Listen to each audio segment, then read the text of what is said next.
Alive. Hope everybody's doing well. All right. So we're on live. Welcome to the African History Network show right here on 910 AM, the Superstation, the Future Radio. We're broadcasting on our Facebook fan page, The African History Network, The African History Network, and our YouTube channel, Michael M. Hotep, IMHOTEP. All right. So we're coming up on New Year's Eve and New Year's Day. It's been a hectic year.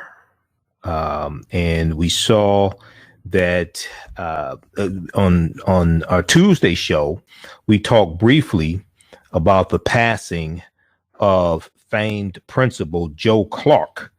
Joe Clark from Paterson, New Jersey, who the movie Lean On Me was based upon.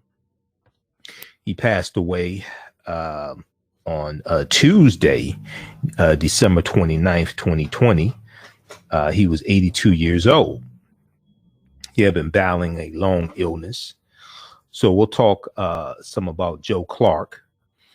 And there's a interview that some people may have seen from years ago, but they may have forgotten about the interview. And this was Joe Clark on the Arsenio Hall show. Okay, this was Joe Clark on the Arsenio Hall show. And the movie Lean On Me was coming out. And he was on the show to promote the film. So this had to be, this is probably 1989 that this interview took place. So we're going to share an excerpt of that interview with you, talk some about Joe Clark. And then also we got the news today. I saw it on social media. First saw it from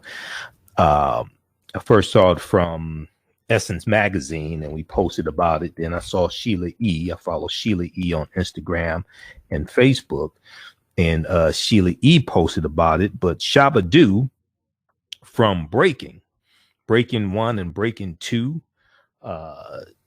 Shabba-Doo passed away today also.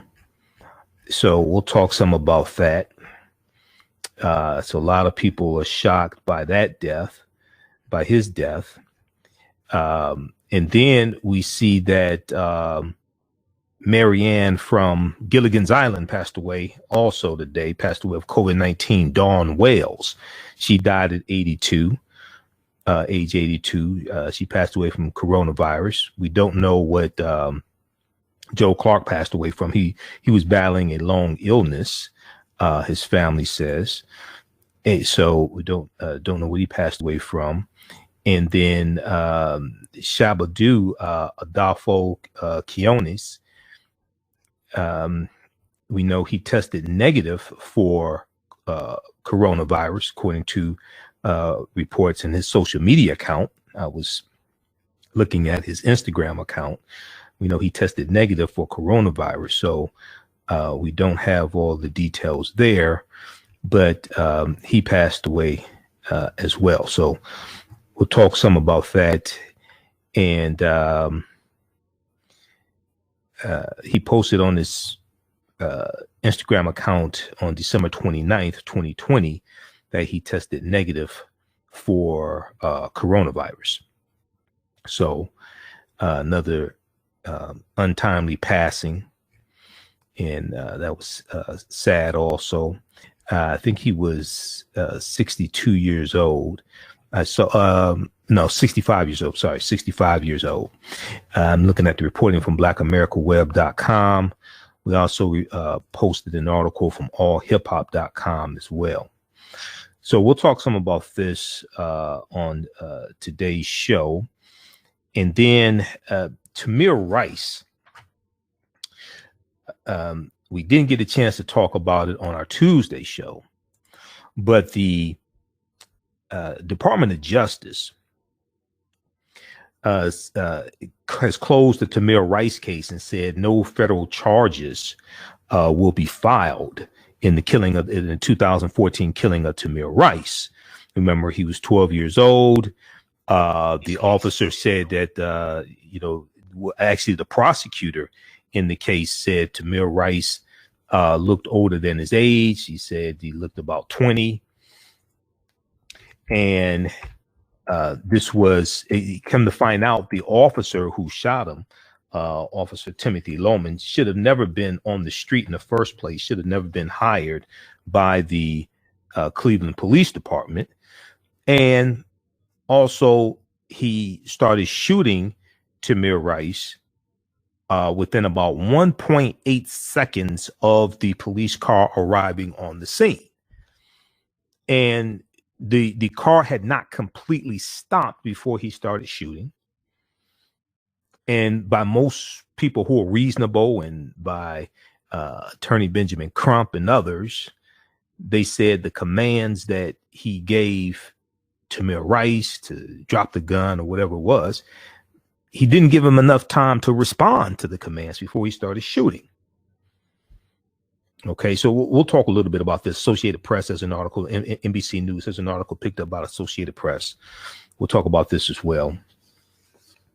And then in the Breonna Taylor case, we posted this article dealing with the Breonna Taylor case. In the Breonna Taylor case, it looks like there's going to be a move to fire more officers involved in the killing of Breonna Taylor, but officers need to be charged.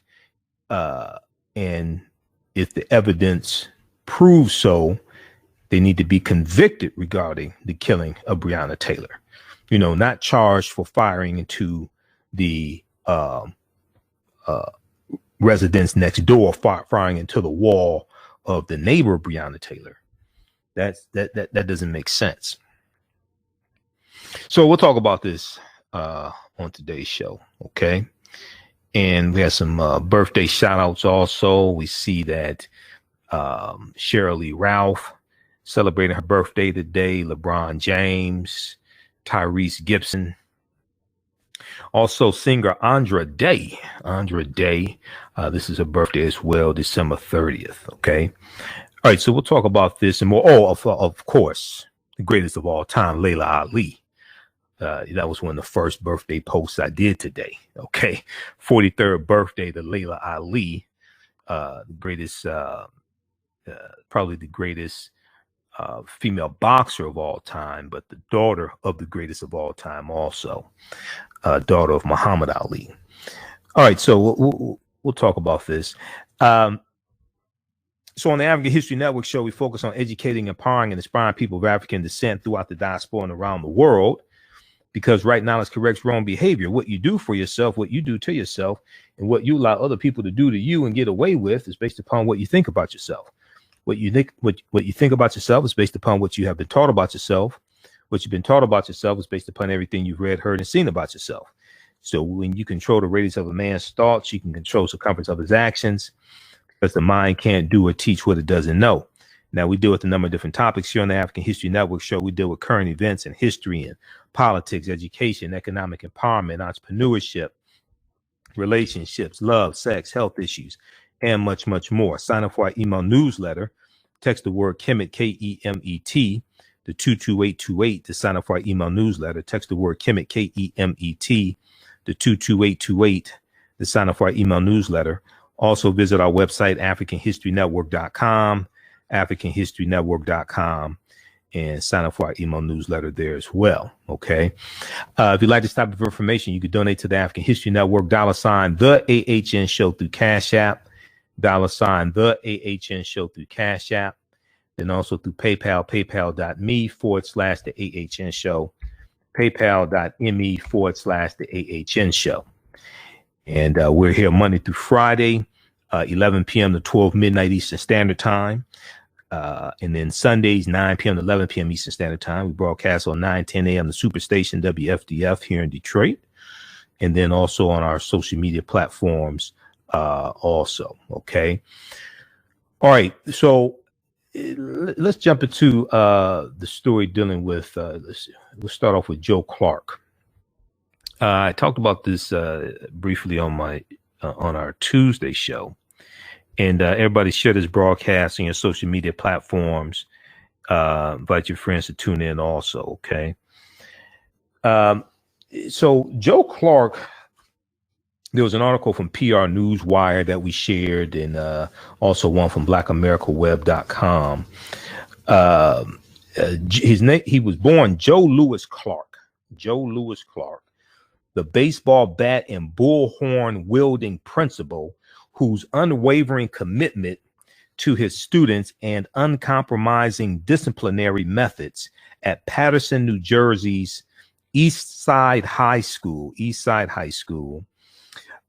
inspired the 1989 film Lean on Me, starring Morgan Freeman. Joe Clark has passed away. We got the news on Tuesday, December 29th, 2020. A longtime resident of South Orange, New Jersey, Joe Clark was 82 years old. He retired to Gainesville, Florida. He was at home and surrounded by his family when he succumbed to his long battle with illness on December 29th, 2020. Now, he was born in Rochelle, Georgia on May 8th, 1938. May 8th, 1938. Clark's family moved north to Newark, New Jersey when he was 6 years old. It was in the Garden State that Joe Clark built his legacy through both his accomplished career in education and his children, Olympian and businesswoman Joetta Clark Diggs, Olympic athlete and director of sports business development for the Bermuda Tourism Authority, Hazel Clark, and accomplished athlete and director of track and field and cross country at Stanford University, Joe Clark Jr. Now, after graduating from Newark Central High School, Joe Clark continued on to achieve his bachelor's degree from William Patterson College, now known as William Patterson University, and he achieved a master's degree from Seton Hall University and an honorary doctorate from the U.S. Sports Academy. Joe Clark's post-collegiate career as a U.S. Army Reserve sergeant and drill instructor ingrained in him a respect for order and achievement, which came to define his more than 3-decade career in education. All right, I know we're coming up on a break here. I want to go to the first part of this clip here. This is from 1989 on the Arsenio Hall show. And he was interviewing Joe Clark, and also on the couch, along with Joe Clark, is Ed O'Neill talking about a relatively new TV show called Married with Children that he was starring in. Let's go to this clip. That is, as you know, Morgan Freeman, a very talented actor. Let's meet the man that he's portraying in the movie Lean on Me, Mr. Joe Clark.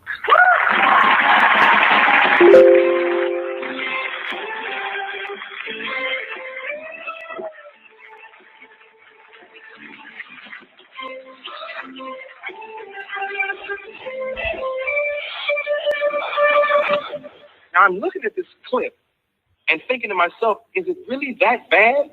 I mean, is that what it was like? Things were pretty bad, deplorable, despicable, and a change had to take place expeditiously. And that's what occurred.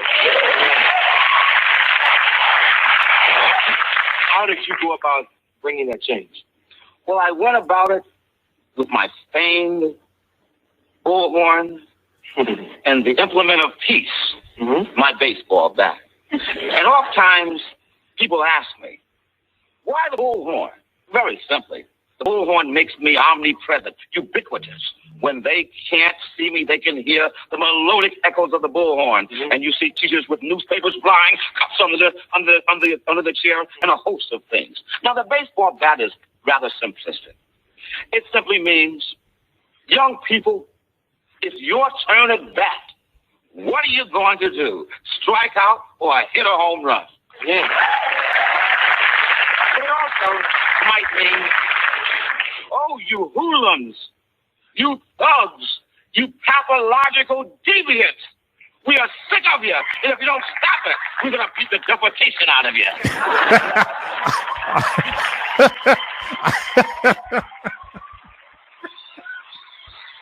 right. Pause it right there, Jalen. We had to go to break. So he had a prodigious vocabulary also. He said, we're going to beat the defecation out of you. All right. We're going to continue this on the other side of the break. 313-778-7600. 313-778-7600 is the call-in number if you have a question or comment. That was the one and only Joe Clark on the Arsenio Hall Show from 1989. You listen to the African History Network show right here on 910 AM, Superstation, the Future Radio. I'm Michael M. Hotep. We'll be back in a few minutes. With blackbusinesstee.com, the messages are clear and meaningful. Keep your business in the black and out of the red.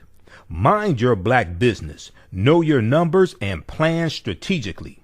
Black Business Boss, lead your industry. Support black business. Encourage, patronize, and uplift one another. blackbusinesstee.com currently has products sold in Detroit, Atlanta, Chicago, and Los Angeles, with proceeds returned to the black community. They have a wide selection of hoodies, t-shirts, mugs, hats, sweatshirts that support black-owned businesses. Visit the website blackbusinesstee.com. That's blackbusinesstee.com.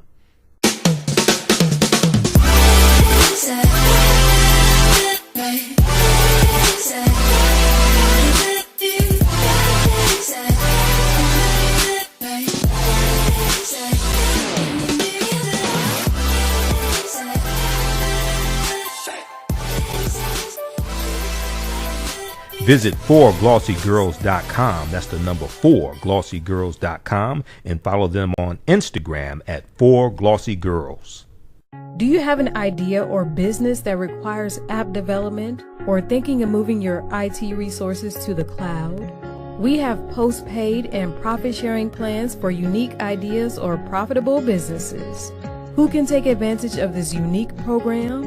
Entrepreneurs with unique ideas, startups, small to medium businesses. Contact us 267-209-0352. Visit nomadicsystems.net, nomadicsystems.net today. Have you tasted the world famous No Frowny Brownie yet from the Pink Bakery? If not, what are you waiting for? They are vegan, gluten-free, and free of Big 8 allergens. While eating their No Frowny brownies, the fabulous Miss Tabitha Brown said they were very good. Very good. And you know, if she says that, they are. The Pink Bakery is the first black-owned Big 8 allergen-free baking mix company. Go to thepinkbakery.com. That's thepinkbakery.com to order their Frowny Bunny Mix today. All right, and African-American business owners, post the name of your business here on the thread of the broadcast. Email us at AfricanHistoryNetwork.com. We'll let you know how you can advertise with the African History Network. Welcome back to the African History Network show right here on 910 AM, the Superstation, the Future Radio. Hey, I'm your host, Brother Michael M. Hotep. It is Wednesday, December 30th, 2020. And we are live. Hope everybody's doing well today. It is the also the fifth day of Kwanzaa. It is Nia, which means purpose. So right before the break, we were talking about the Joe Clark, okay, who passed away on December 29th, 2020. We're going to go back in just a second here. But today is the fifth day of Kwanzaa, Nia, December 30th. Nia in Kiswahili means purpose. To make our collective vocation the building and developing of our community in order to restore our people to their traditional greatness. Okay, to make our collective vocation the building and developing of our community in order to restore our people to their traditional greatness. If you follow us on our Facebook fan page, The African History Network, The African History Network, you know we've been posting about Kwanzaa each day and posting about the principles of Kwanzaa, the Nguzo Saba, the 7 principles of Kwanzaa. And I posted also the article that I've written about Kwanzaa and the history of Kwanzaa. called Kwanzaa Reconnects African Americans to African Culture for Self-Empowerment. Kwanzaa reconnects African Americans to African culture for self-empowerment. Okay, so if you visit our website, AfricanHistoryNetwork.com, AfricanHistoryNetwork.com, right on the homepage, click on Read Articles by Michael Imhotep. You can read that article there. I think it's about 7 pages. I wrote it a few years ago and updated. And it deals with the African origins of Kwanzaa and the traditional African first fruit harvest festivals that Kwanzaa is based upon. Okay. And we see the first fruit celebrations are recorded in African history as far back as ancient Kemet or ancient Egypt and Nubia or Ta-Nehisi, and appear in ancient and modern times in other classical African civilizations, such as among the Ashanti of Ghana and Yoruba of Nigeria. Okay, we also see it among the Matabele. We see it among the Thonga and Levedu, all of southeastern Africa. We see it among the Zulu, the Amazulu, who are in South Africa. These celebrations are found in ancient and modern African societies. So Kwanzaa builds on the 5 fundamental activities of continental African first fruit celebrations. And these 5 fundamental activities are ingathering, reverence, commemoration, recommitment, and celebration. Ingathering, reverence, commemoration, recommitment, and celebration. And Kwanzaa celebrates family, community, and culture. Family, community, and culture. Okay, this is what Kwanzaa celebrates. It's a Pan-African and African-American holiday. It's a cultural holiday, not religious holiday. Okay. It's a African-American and Pan-African cultural holiday, and is celebrated by as many as 20 million people around the world. All right. We'll talk about Kwanzaa some more on our Sunday show. We have 2 hours there. And the name Kwanzaa is derived from the phrase Matunda ya Kwanzaa, which means first fruits in Kiswahili. Kiswahili is the most widely spoken language on the continent of Africa. Kiswahili is a Bantu language. Bantu is a group of about 500 languages spoken in Southern Africa, East Africa, going all the way to West Central Africa to like Cameroon. Bantu, B-A-N-T-U.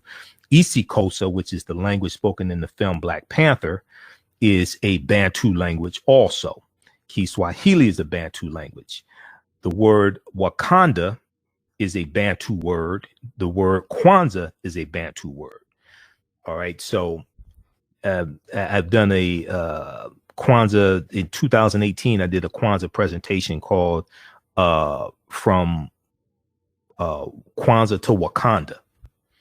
And I made the connection between Kwanzaa, Wakanda, African history, culture, language, things like that. All right. So also at our website, AfricanHistoryNetwork.com, we have it's a digital download and DVD lecture. It includes 4 of my Kwanzaa presentations. Okay. And it includes From Kwanzaa to Wakanda. Okay. From Kwanzaa to Wakanda, reconnecting African Americans to African culture for self-empowerment. So you can check that out there also if you want to order that. And it's on digital download, which you can start watching immediately. I think the digital download is $8 and the DVD lecture is $10. Okay, so that's at AfricanHistoryNetwork.com. And we'll post this link here also on the thread of the broadcast. All right. So right before the break, we were talking about Joe Clark, who passed away age 82 on December 29th, 2020. Joe Louis Clark, famed former principal at Eastside High School in Paterson, New Jersey. The 1989 movie Lean On Me, starring Morgan Freeman portraying Joe Clark, was inspired by Joe Clark's life and his efforts to turn around Eastside High School. Now, Joe Clark, first serving as a Paterson, New Jersey grade school teacher and the director of camps and playgrounds in Essex, Essex County, New Jersey. Joe Clark soon found his calling in administration as principal of PS6 Grammar School. Under Joe Clark's command, the once failing school was transformed into the Miracle of Carroll Street, Carroll, the Miracle of Carroll Street. Committed to the pursuit of excellence, Joe Clark greeted the challenges presented to him following his appointment as the principal of crime and drug-ridden East Side High School with eager optimism. In one day, he expelled 300 students for fighting, vandalism, abusing teachers, and drug possession, and lifted the expectations of those that remained, continually challenging them to perform better. And we all see that scene towards the beginning of Lean On Me. And that's what Arsenio Hall was referencing at the beginning of the clip that we showed, where he had all the problem children, the hoodlums and the drug dealers, all of them on the stage, and he kicked them out. He kicked them out the school, and that made a big difference. That started a change in the attitude of the remaining students. And one of the things that's important when it comes to education, I come from a long line of educators, is setting high expectations for children. Okay, children oftentimes will meet the expectations that you set for them, whether they are low expectations or high expectations. So what he did was he raised the expectations, created a support system to help the children reach those expectations. Now, some of his methods, early on, he rubbed some teachers the wrong way, and probably if he had to do it again, he probably learned that, some of the ways you approach things, you turn off people who would be your allies. Okay, there's a learning process, but he did get the job done. Okay, let's go back to this clip here from the Arsenio Hall show from 1989. The real Joe Clark speaking with Arsenio Hall. Let's go back to this clip, Jalen. I think you and Don King should get together and write a book. And so it was that tough, because Ed used to teach, right? Yeah, was it that bad with you, man? It was pretty bad where I was, yeah. It got bad. It was, no joke. Did you ever have threats against your life? I mean, if the school is really as tough as it looks, a lot of brothers got their own back. It wasn't so much of the bats. I was worried about the Uzis. Oh, really? And the hand grenades and the bombs. But quite honestly, I found out that young people want leadership. They want direction. They want parameters within which to function. And if you give them that, I found out that they will respect that and abide by those particular expectations that you have. Okay, now that sounds great, okay? But it's hard for me to believe that there's a kid out back snorting some coke on the back of his hand who wants what you just described. Yes, I found that even the worst element ever imaginable, because most of them are in dire straits simply because they don't have leadership. They don't have good, strong males especially to lead and guide them and help them meander through obstacle-strewn courses. And I've found 9 times out of 10, whenever someone gives them that leadership, they adjust to it quickly. That's been the experience I've had. Okay, we'll take a commercial and we'll come right back. You're an interesting man to talk to. I got some more questions for you. We'll be right back with Joe Clark. All right. Hey, pause it right there, Jalen. Pause it right there, and then go to 4 minutes and 20 seconds into the clip. We're going to pick it up there. Okay, so we're going to go back to this clip here from the Arsenio Hall show from 1989 in just a second. He's speaking with the real Joe Clark. Let's go to the phone lines. We have Larry. We have Larry, line 1. Larry, welcome to the African History Network show. Thanks for holding. Tell us where you're calling from, Larry. Okay, I'm calling from Detroit. From Detroit. Okay, go ahead. I'm not going to interrupt. I don't mean to interrupt your current program, but I'm hearing that the president has just returned back to Washington the reason for that, what they're saying is that he's planning on not, or the Congress is planning on not certifying the electoral college votes. Well, the Congress can't decide not to certify the electoral college votes. Now, there can be a challenge. That's in the Constitution, Okay. but then the House, you have to get a member of the House of Representatives and a member of the Senate to actually challenge. Then there'll be a debate, and then they take a vote. Well, Democrats are the majority in the House of Representatives, and in the Senate, you would need. Let me see. You got 47 under the current. No, it'd be under the new Congress. So it'd be after January 5th election. This would be January 6th. The new Congress is sworn in January 3rd. So you could have 50 Democrats or what have you, but that's not going to work. That's the bottom line. That ain't going to work.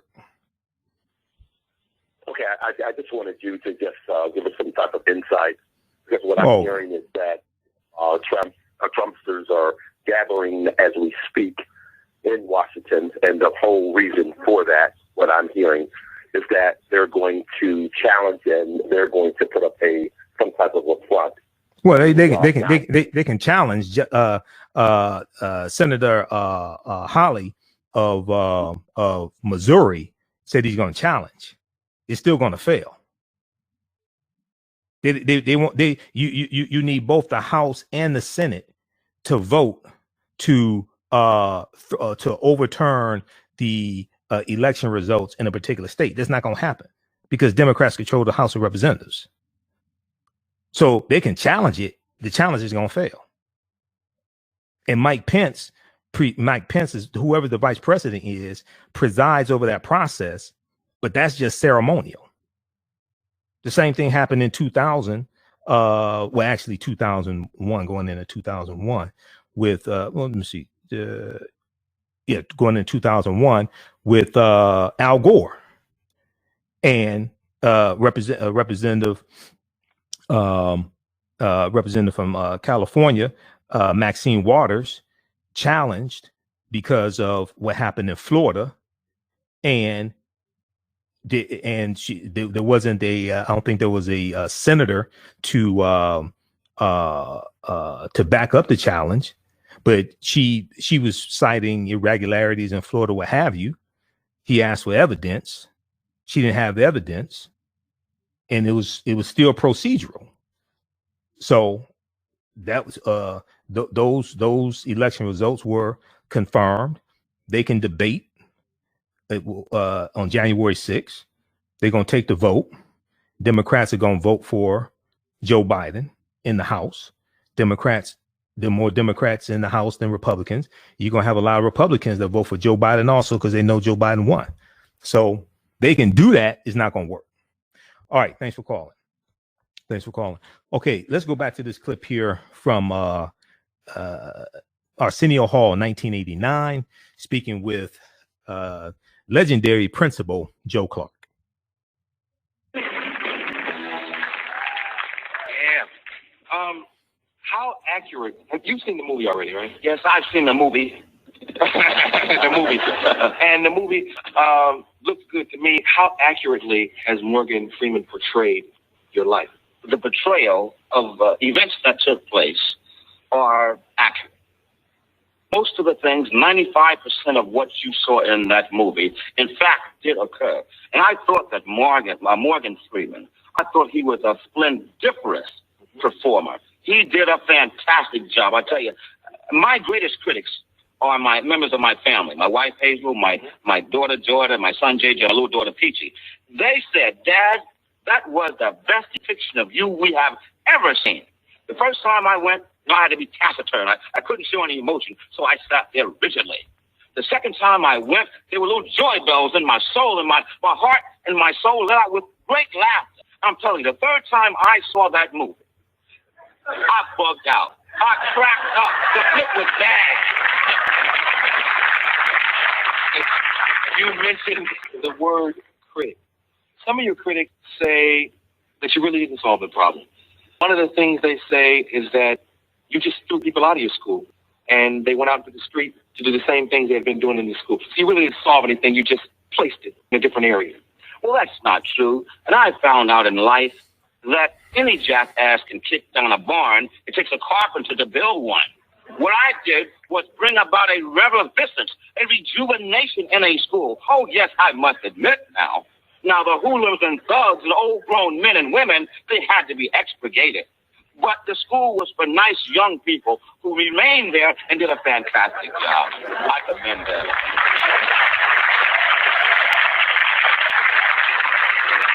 Are there, during the commercial, we're all talking. Now, we know Ed taught, but surprisingly, Tracy also was a school teacher. I student taught. I never actually went to work as a teacher. I got dismissed.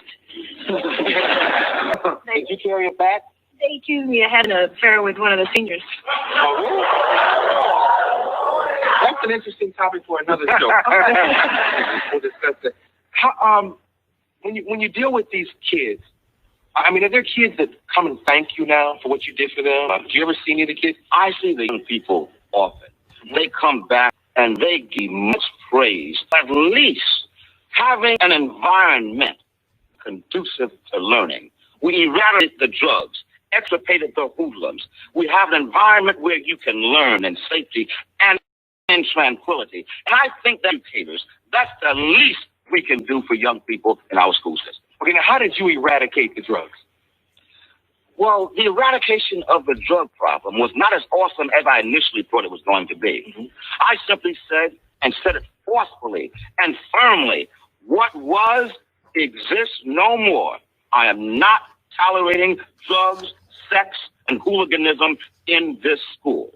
And somehow they believed that. Well, I was scared. Yeah. I said, well, they might take my bullhorn and baseball bat and simultaneously wrap them around my neck.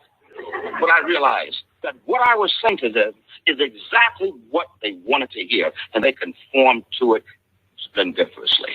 See, I'm involved in a program that I've created to help kids get away from drugs. And when I deal with some of their problems, it goes so much deeper than just taking it away from them. I had a little kid who was 7 tell me he took acid. And he took acid because of family problems, because of sexual abuse, different things. It's so much deeper. Yeah.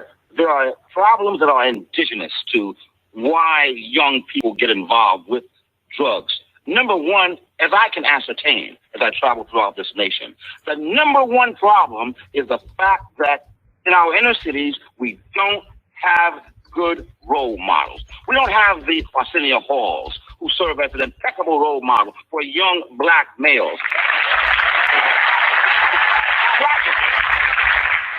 Tragically, the role models are those goons standing on the corner with gold around their neck, looking like a bunch of buffoons. They have become the role models. And until such time as strong black men go and help black women who are tired. I've often said that if it wasn't for black women, our race would have perished a long time ago. Strong black men. Until we get strong black men to assist our women in our inner cities, we are headed for a rendezvous with oblivion as a race. Are there things going on in the schools that we would never imagine? Like, I'm sure there's stuff, when I watch this, I'm sure there's stuff that goes on that we probably wouldn't even believe. Tell me about those kind of things. Well, we have brought about a rejuvenation at our school. Mm-hmm. Our school is a unique inner city school. We don't have the problems, some of the problems that the others have. Mm-hmm. Well, let's just talk about some of the things I've heard of and seen.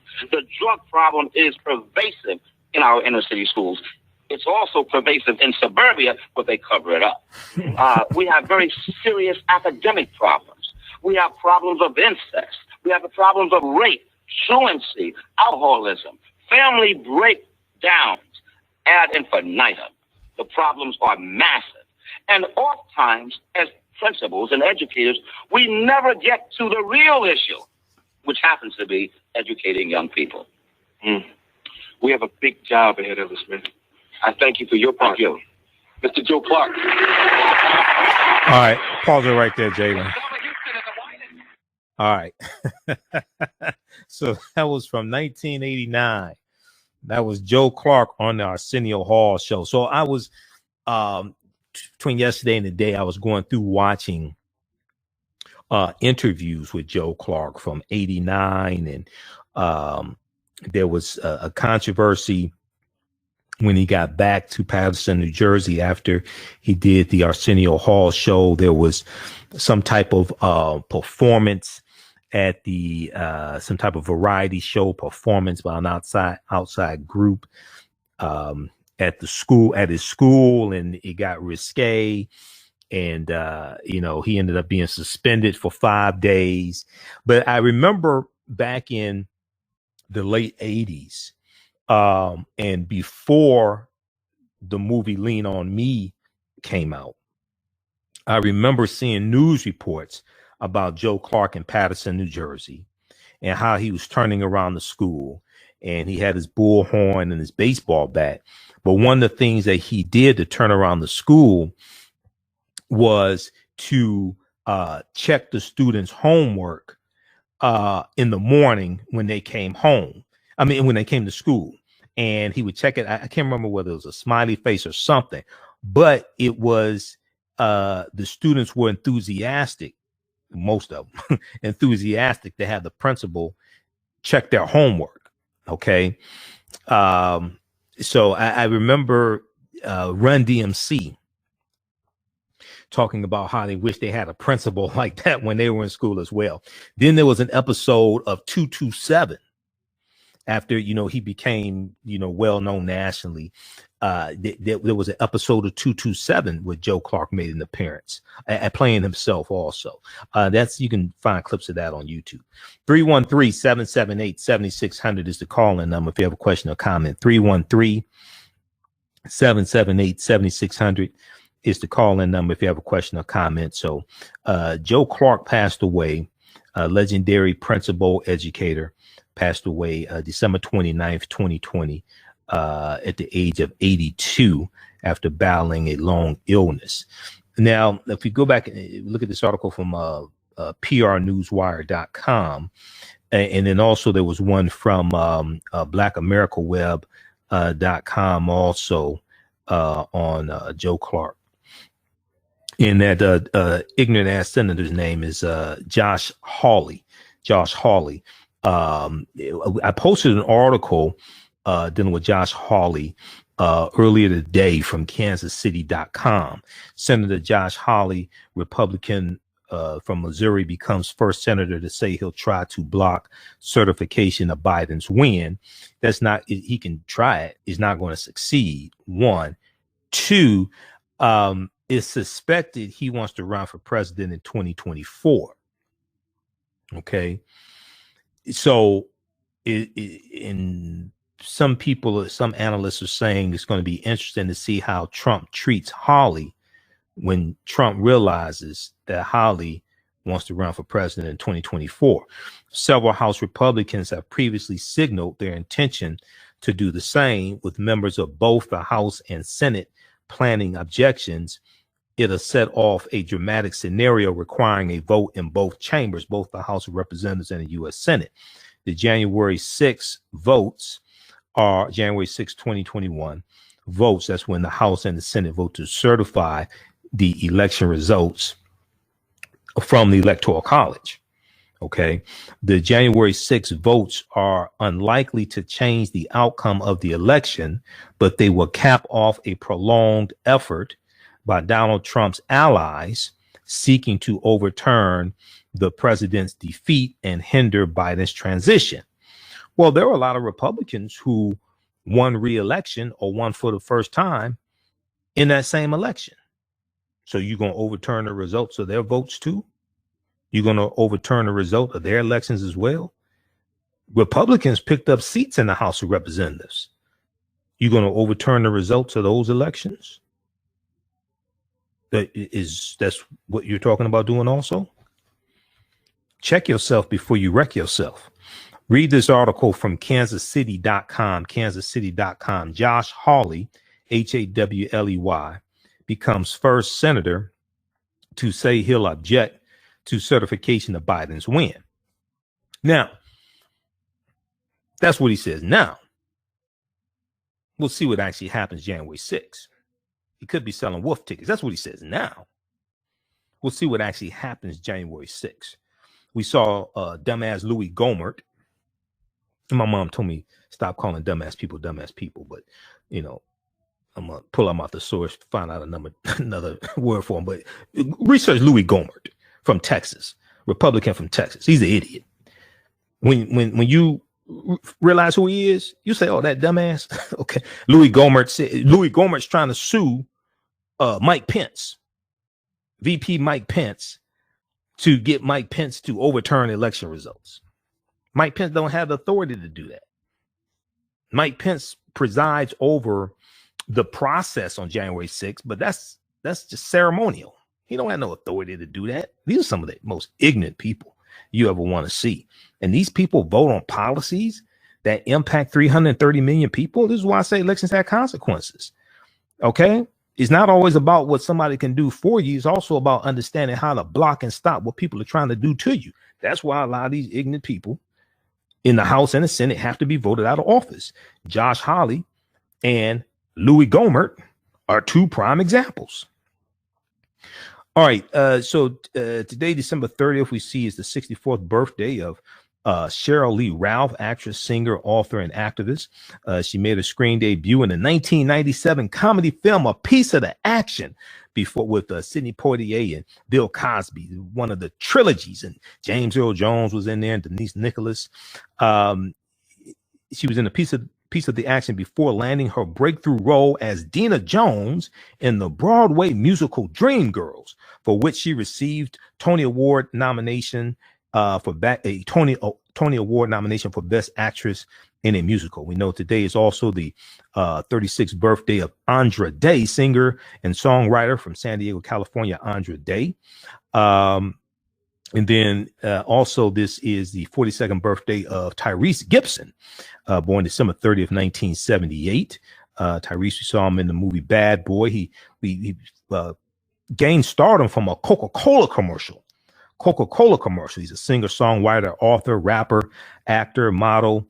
And we saw him in the Fast and Furious movies as well. And then today is the 43rd birthday of one Layla Ali. She's not only probably the greatest female boxer of all time, but she looks pretty good. She's pretty easy on the eyes as well. Born December 30th, 1997, December 30th, 1977. Daughter of the greatest of all time, Muhammad Ali. She's a television personality and former professional boxer who competed from 1999 to 2007. She's the daughter of Muhammad Ali and is the 8th of her father's 9 children. During her career, from which she retired undefeated, she held the WBC, WIBA, IWBF, and IBA female super middleweight titles, and the IWBF light heavyweight title, IWBF light heavyweight title as well. So happy birthday to Layla Ali. All right. So we lost Shabba-Doo from break-in in the lockers. Adolfo Shabba-Doo Quinones passed away December 30th. He was 65 years old. BlackAmericaWeb.com has an article about this. I first saw a post about this from Essence Magazine on Facebook and on Instagram. Essence, and then Sheila E. posted about this as well. So we share those posts on our Facebook fan page, the African History Network. So Adolfo Shabba-Doo Quinones, famed dancer and star of the films Breakin' and Breakin' 2 Electric Boogaloo, has reportedly passed away. Friend and fellow dancer singer Tony Basil confirmed the news on her social media accounts. Remember Tony Basil? Oh, Mickey, you so fine, you blow my mind. Hey, Mickey. Tony Basil she teaches hip hop dancing. Okay, she may teach breakdancing also, but she teaches hip hop dancing because I've seen her do it. I was like, that's Tony Basil. That's Tony Basil, who was a cheerleader in the Mickey video. I didn't know I didn't know she did hip hop dancing. So details are unknown at this time, but on December 29th, 2020, Shabba-Doo posted on his social media accounts that he tested negative for COVID-19. And there's a picture of him as well. And he said, he was feeling better. So the Chicago-born Quinones, famously known as Shabba-Doo, was a member of the original Lockers, along with What's Happening star Fred Rerun Barry and Tony Basil. So Tony Basil was a member of the Lockers also. And I saw it was a video. How did I find this out? I found this out a few years ago. It was a video or something of Tony Basil teaching hip hop dancing or something. And I started researching some more. And I was like, okay, she was one of the Lockers. I don't think I knew that. So I remember Tony Basil from the early 80s. She had the hit song Mickey. Oh, Mickey, you're so fine. You're so fine. You blow my mind. Hey, Mickey. And she's a cheerleader in it, but I didn't know she did hip hop dancing. Okay. So we all remember Fred Rerun Barry from What's Happening, and remember him dancing on What's Happening. He was a member of the original Lockers also. In this article from blackamericaweb.com, they have a performance of the Lockers from 1975 on Soul Train. Okay, you have to check this out. So the group, the Lockers pioneered locking or pop locking and was featured on Soul Train. His major moment came as Ozone, the name of his famous character in the Breaking series, the movies, theatrical movies Breaking. The Breaking series is one of the first films that featured hip hop and breakdancing. Okay, now Shabba-Doo also was a choreographer for artists including Madonna, Lionel Richie, and Luther Vandross. So check out this article here from blackamericaweb.com. Report dancer and breaking star Adolfo Shabba-Doo Quinones dies. He was 65 years old.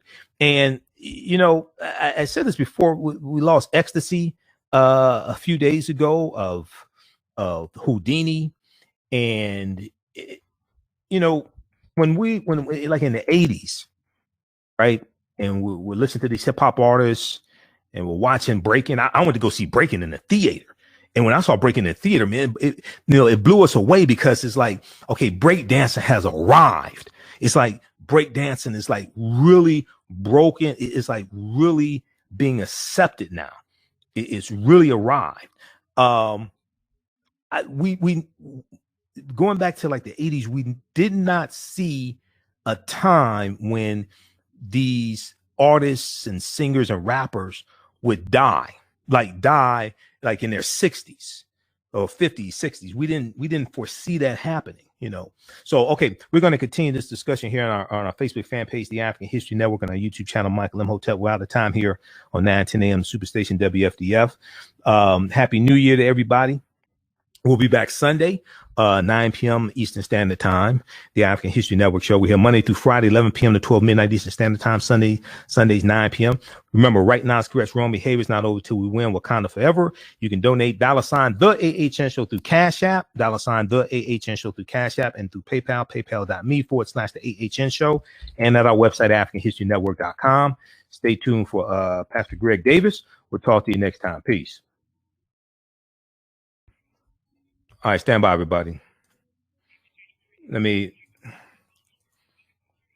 stand by. Let me end this call.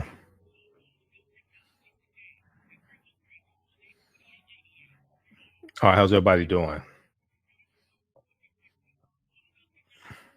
Okay. Just a second here.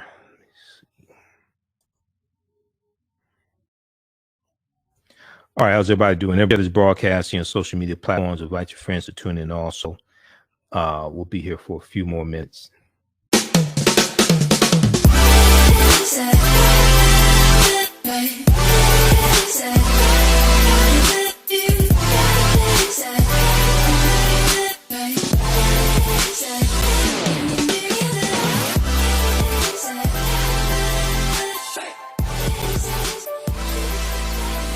Visit 4glossygirls.com. That's the number 4glossygirls.com, and follow them on Instagram at 4glossygirls. With blackbusinesstee.com, the messages are clear and meaningful. Keep your business in the black and out of the red. Mind your black business. Know your numbers and plan strategically. Black Business Boss, lead your industry. Support black business, encourage, patronize, and uplift one another. Blackbusinesstee.com currently has products sold in Detroit, Atlanta, Chicago, and Los Angeles, with proceeds returned to the black community. They have a wide selection of hoodies, t-shirts, mugs, hats, sweatshirts that support black-owned businesses. Visit the website blackbusinesstee.com. That's blackbusinesstee.com. As owner of Kita Health and Wellness LLC, health certified nutritionist, trainer in the management of diabetes and chronic disease, Chavis is offering a gift of health that will start January 2nd, 2020. Purchase a gift certificate for a loved one or friend in lieu of shop for a gift. She will also be giving away these gift certificates for free. An ongoing 21-day program with a focus on achieving a healthy weight, blood, cholesterol, pressure, gut, and mindset. The program includes personal accountability coaching, programs at all levels, balanced nutrition and supplementation, tools and resources, a secret Facebook support group, or an option one-on-one coaching. In addition to Peggy's, she also has coaches with different specialties that will also be paid in the program. They specialize in areas of type 2 diabetes, pre-diabetes, physical training, mindset, just to name. Contact them today at 804-837-7647. That's 804-837-7647. And on Facebook at Peggy Chavis Gifts of Health. On Facebook at peggychavis.gifts of health. All right. How's everybody doing? Okay. Share this broadcast on social media platforms. Invite your friends to tune in as well. We'll be here for a few more minutes. I want to look at these other stories here briefly. We have, let's see here. Going back to Joe Clark quickly. So Joe Clark was committed to the pursuit of excellence. Joe Clark greeted the challenges presented to him following his appointment as the principal of crime and drug-ridden Eastside High School with eager optimism. In one day, he expelled 300 students for fighting vandalism, abusing teachers, and drug possession, and lifted the expectations of those that remained, continually challenging them to perform better, Roaming the hallways with a bullhorn and a baseball bat, Joe Clark's unorthodox methods won him both admirers and critics nationwide. Steadfast in his approach, Clark explained that the bat was not a weapon, but a symbol of choice. A student could either strike out or hit a home run. Impressed by the expeditious changes imparted on the troubled school,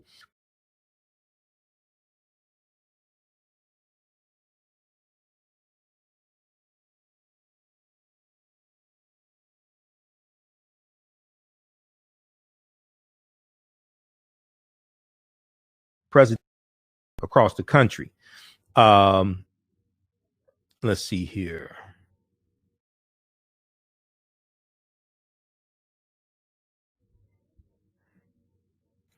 Okay. So Joe Clark appeared on programs including 60 Minutes and the Arsenio Hall Show and was featured on the cover of Time magazine before the motion picture Lean On Me, starring Morgan Freeman, memorialized his work. So a lot of people are circulating the picture of him on the cover of Time magazine. After Joe Clark retired from Eastside High School in 1989, Clark worked for 6 years as the director of Essex County Detention House, a juvenile detention center in Newark, New Jersey. He also wrote Laying Down the Law, Joe Clark's Strategy for Saving Our Schools, detailing his methods for turning around Eastside High School and how they can be applied to combat crime, permissiveness and academic decline in schools nationwide. Nearly 30 years after his retirement, Joe Clark's captivating career offered inspiration to executive directors John Legend and LeBron James for a television series reflecting his philosophy's generational transcendence. His wife passed on first, Gloria, his wife Gloria, and Clark's legacy as an influential educator and father of New Jersey's most storied track and field family lives on through his children, Joetta, Hazel, and JJ, and grandchildren Talitha, Jorel, and Hazel. All right, so check out this article here from prnewswire.com. Joe Clark, Paterson, New Jersey's principal has passed away. This is from December 29th, 2020. Okay, very quickly here, dealing with Tamir Rice. NBCnews.com has an article picked up from the Associated Press. No federal charges for officers in 2014 fatal shootings of Tamir Rice, Department of Justice says. Video from the shooting of the 12-year-old in Cleveland was, quote unquote, too poor for prosecutors to conclusively establish what happened, the Justice Department announced. Now, the Justice Department announced on Tuesday, December 29th, that it would not bring federal criminal charges against two Cleveland police officers in the 2014 killing of 12-year-old Tamir Rice.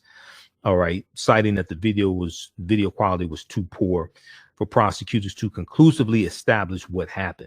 In closing the case, the department brought to an end a long-running investigation, a high-profile shooting that helped galvanize the Black Lives Matter movement, and that became part of the national dialogue about police use of force against minorities, quote unquote, minorities, including children. The decision, revealed in a lengthy statement, does not condone the officer's actions, but rather says the cumulative evidence was not enough to support a federal criminal civil rights prosecution. Now, Tamir Rice, as you remember, was playing with a pellet gun outside a recreation center in Cleveland on November 22nd, 2014, when he was shot and killed by Officer Timothy Lohman, who was white, seconds after Lohman and his partner, Officer Frank Garmback, Garmback, arrived at the scene. Now, I remember back when this case happened, and Attorney Benjamin Crump talked about how, because they had still photos of what was taking place, they reviewed the video from surveillance video, and it was determined that Timothy Lohman started shooting about 1.8 seconds after they arrived on the scene. The car arrived on the scene, and the police car had not completely stopped moving before he opened fire. It was like about 1.86 seconds, something like that, just under 2 seconds. Okay. And one of the things they were saying is that, now he said he gave verbal commands, but the other thing that they said was, well, the windows were still rolled up on the squad car. But even if you did give verbal commands, you didn't give enough time for Tamir Rice to respond to your verbal commands. Okay. Now, the other thing that is oftentimes left out of this conversation is that Ohio is an open carry state. Ohio is an open carry state. So if you thought he was 20, or if you weren't exactly sure of his age, what have you, Ohio is an open carry state. It's legal to have a firearm. Okay. Now, you can't point the firearm at people, but it's legal to have a firearm. So Tamir Rice was playing with the pellet gun outside a recreation center in Cleveland, Ohio, on November 22nd, 2014. The officers were called to the recreation center after a man drinking beer and waiting for a bus had called 911 to report that a guy was pointing a gun at people. The caller told a 911 dispatcher that it was probably a juvenile and the gun might be a fake, but that information was never relayed to the officers by the dispatcher. The person calling in said that it was probably a juvenile and the gun might be a fake, but that information was not relayed by the dispatcher to the officers who responded. Now, to bring federal civil rights charges in cases like these, the Justice Department must prove that the officers' actions willfully broke the law rather than being the result of a mistake, negligence, or bad judgment. They have to prove what's called willful intent. The only thing the Department of Justice can charge the officers with is depriving Tamir Rice of his civil rights. They have to prove what's called willful intent. They have to prove that the officers willfully intended to deprive him of his civil rights, willfully broke the law rather than them shooting him as the result of a mistake, negligence, or bad judgment. Willful intent goes basically to state of mind.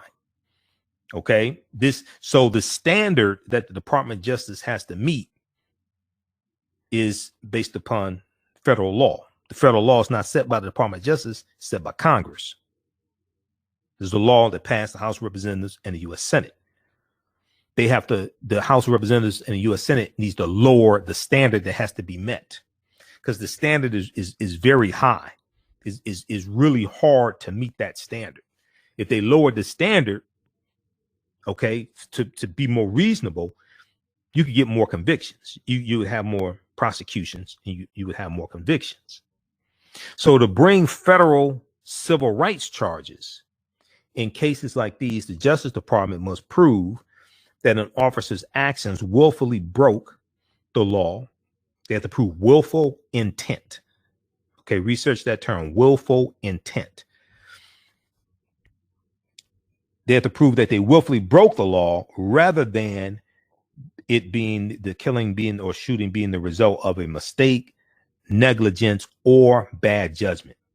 Now, it has been consistently a tough burden for federal prosecutors to meet willful intent, to prove willful intent across both Democratic and Republican administrations, with the Justice Department declining criminal charges against police officers in other high-profile cases in recent years, including in the deaths of Eric Garner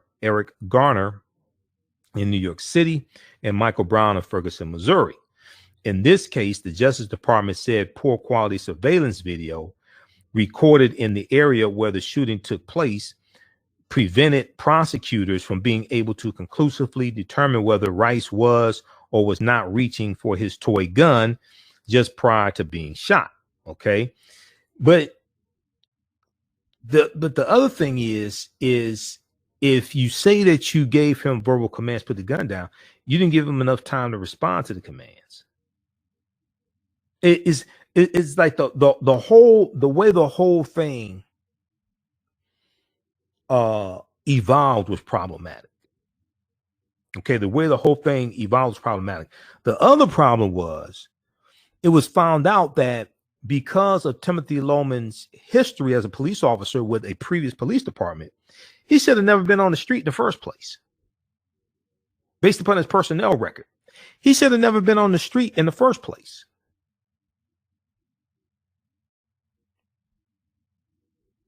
So the two officers who were investigated told authorities soon after the shooting that Rice was reaching for his toy weapon prior to being shot and was given multiple commands to show his hands. Now, how was he given multiple commands? you started shooting like about 1.86 seconds after you arrived on the scene. So how many multiple commands did you give? But the video review by prosecutors makes the sequence of events less clear. The grainy time lapse video, which has no audio, quote, does not show detail or perspective, end quote, and the camera's view is obstructed by a police patrol car, prosecutors said. In addition, they said though the positioning of the boy's arms suggests they were in the vicinity of his waist, quote, his hands are not visible in the video and it cannot be determined from the video what he was doing, end quote. Now, the Justice Department says 7 use of force experts, 3 retained by the family, 4 by local authorities, reviewed the recording. Okay, the Justice Department says 7 use of force experts, 3 retained by the family of Tamir Rice, 4 retained by local authorities, reviewed the recording, but the poor quality of the video on which they relied and their, quote, conflicting opinions added little to the case, end quote. The experts used by the family said the shooting was unreasonable, while the 4 others said that it was reasonable. So the 3 use of force experts used by the Tamir Rice family said the shooting was unreasonable, while the 4 use of force experts, the other 4 use of force experts used by local authorities, said the shooting was reasonable. Now, the New York Times reported in October 2020 that the Department of Justice had effectively shut down the investigation, but Tuesday's announcement makes it official. Inconsistent witness statements also complicated any prosecution. Inconsistent witness statements also complicated any prosecution, and neither person said they saw exactly what Tamir Rice was doing just before the shooting, according to the Department of Justice. Now, in a statement at the scene, to 3 other law enforcement officers, Officer Timothy Loman, quote, repeatedly and consistently stated, quote, that Tamir was reaching for a gun before he shot him, prosecutors said. Okay. In statements at the scene, Officer Timothy Loman said to 3 other law enforcement officers, quote, repeatedly and consistently stated, quote, that Tamir Rice was reaching for a gun before he shot him. Now, both Timothy Loman and Garmick, Officer Loman and Garmbach, also said in statements after the shooting that Officer Timothy Loman had given Tamir, quote, multiple commands to show his hands before shooting, end quote, and both officers saw him reaching for the weapon. Prosecutors said Timothy Loman and Garmbach were the only 2 witnesses in the, quote, near vicinity of the shooting, end quote. But you started shooting after you, when you go watch the video of this, the squad car hadn't completely stopped.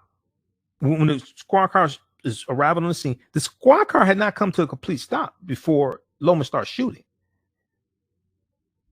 I have to go back and find a video because Benjamin Crump talked about this. They started shooting. Loman starts shooting, and they had been on the scene for a little less than 2 seconds.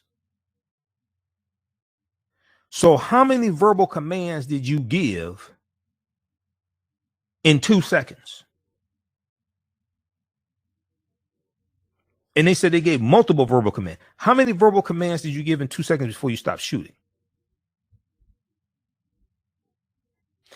And then the other thing is that when you give verbal commands, you have to give people a reasonable amount of time. We know it's going to be a few seconds, but you have to give people a reasonable amount of time to respond to your verbal commands. So when they say they gave multiple verbal commands to show your hands,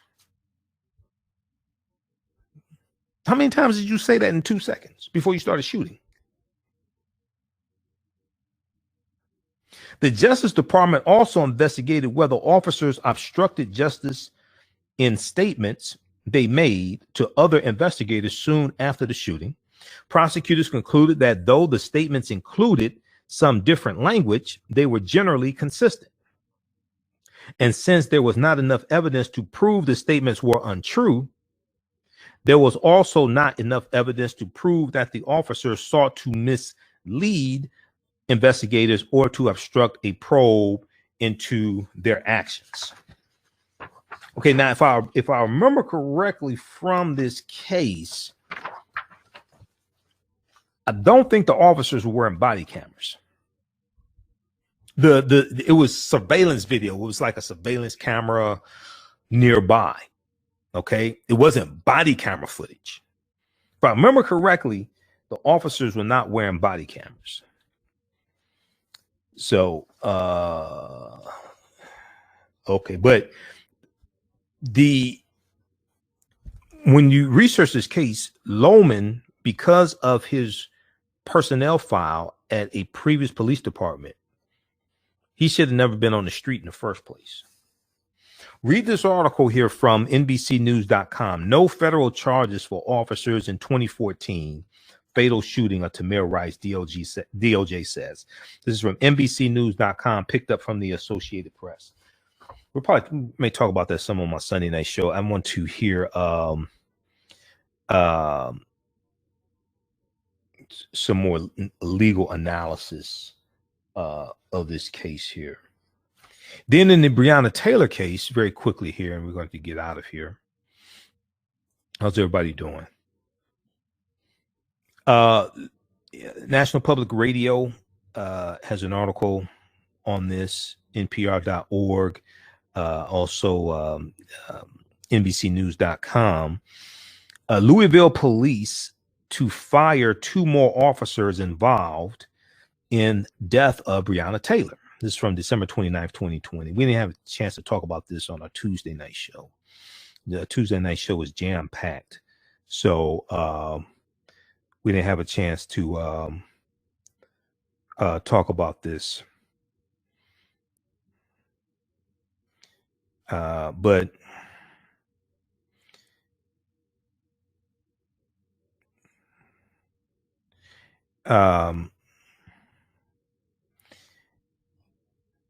two police officers who were part of the raid that ended with the shooting and death of Breonna Taylor, a 26-year-old African-American woman, are reportedly being terminated by the Louisville Metro Police Department. The move comes 9 months after Taylor was killed in her apartment. The move comes 9 months after Taylor was killed in her apartment. When police attempted to carry out a search warrant. Now, attorneys for detectives Miles Cosgrove and Joshua James have confirmed to member station WFPL that both have been given pre-termination letters by Chief Yvette Gentry. Quote, "We intended to show up to the pre-termination hearing on December 31st, and we're going to contest this action. We're going to contest this action, although I'm not optimistic about interim Chief Gentry changing her decision," end quote, said Thomas Clay, the lawyer for for Detective Joshua James, Jaynes. National Public Radio was unable to contact Clay for comment. Now, Detective Joshua James was not at the raid. He was responsible for obtaining the police warrant that led to the incident at Breonna Taylor's home. James asked the court to issue a warrant supporting his request by saying that police learned from a postal inspector that a drug suspect, Taylor's ex-boyfriend, had received packages at her address, but he later acknowledged to investigators that he had not verified that information with a postal inspector. Okay, let me repeat this. Detective James asked the court to issue a warrant supporting his request by saying that police learned from a postal inspector that a drug suspect, Breonna Taylor's ex-boyfriend, had received packages at her address. But he then later acknowledged to investigators that he had not verified that information with a postal inspector. So it appears that he lied. It appears that he lied. That's what it sounds like. Quote, "These are extreme violations of our policies which endangered others," end quote, Chief Gentry wrote in the pre-termination letter obtained by the New York Times. Cosgrove was one of multiple police officers who fired shots that killed Breonna Taylor. His lawyer did not give a comment for WFPL. Tuesday's firings come after Detective Brett Hankinson was terminated in June 2020. When reached for comment, Louisville Metro Police Department told NPR, National Public Radio, that they are unable to give or send information on any parts of the case until it is closed. Okay, so we'll talk about this some more as more information comes out regarding this case. Check out this article here from National Public Radio, NPR.org. Louisville police to fire 2 more officers involved in death of Breonna Taylor. All right. So we'll post the link to this article here as well.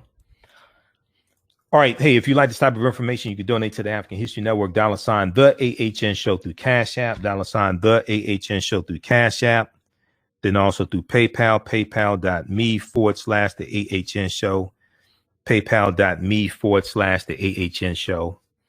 And then also at our website, AfricanHistoryNetwork.com, AfricanHistoryNetwork.com. This really helps us, especially being that we're here 6 days a week instead of 1 day a week. Helps us keep doing the research, stay on the air, keep broadcasting. You can visit our website, AfricanHistoryNetwork.com. Our DVD lectures are there, digital downloads. We're shipping out a lot of orders in the next few days here. Also, African American business owners, post the name of your business here on the thread of the broadcast. Email us at customerservice@AfricanHistoryNetwork.com, customerservice@AfricanHistoryNetwork.com. We'll let you know how you can advertise with the African History Network. We have the Michael M. Hotep Black History Month 15 DVD bundle pack. That's on sale right now also. I think that's $100. It's 15 of my lectures, DVD lectures. And I'm dealing with all different topics. We deal with, I think, understanding the transatlantic slave trade, what they didn't teach you in school is in there, but we deal with the history of African American History Month. There's a number of different presentations in that package. Also, we have the Black Migration 1619 to 2019 6 DVD bundle pack. Also Black Migration 1619 the 2019, and it's in digital download format as well. So all that is at AfricanHistoryNetwork.com, AfricanHistoryNetwork.com. Okay, we have Black Migration 1619 to 2019, and it deals with the 400th year anniversary of August 20, 1619. So we have a number of presentations in there also. All right, we got to get out of here. Remember, right now, let's correct wrong behaviors, not over till we win. Wakanda forever. Happy New Year to everybody. And Harry's Kwanzaa, happy Kwanzaa. And we'll talk to you next time. Peace. With blackbusinesstee.com, the messages are clear and meaningful. Keep your business in the black and out of the red. Mind your black business. Know your numbers and plan strategically. Black Business Boss, Lead your industry. Support black business. Encourage, patronize, and uplift one another. BlackBusinessTea.com currently has products sold in Detroit, Atlanta, Chicago, and Los Angeles, with proceeds returned to the black community. They have a wide selection of hoodies, t-shirts, mugs, hats, sweatshirts that support black-owned businesses. Visit the website blackbusinesstee.com. That's blackbusinesstee.com. Do you have an idea or business that requires app development or thinking of moving your IT resources to the cloud?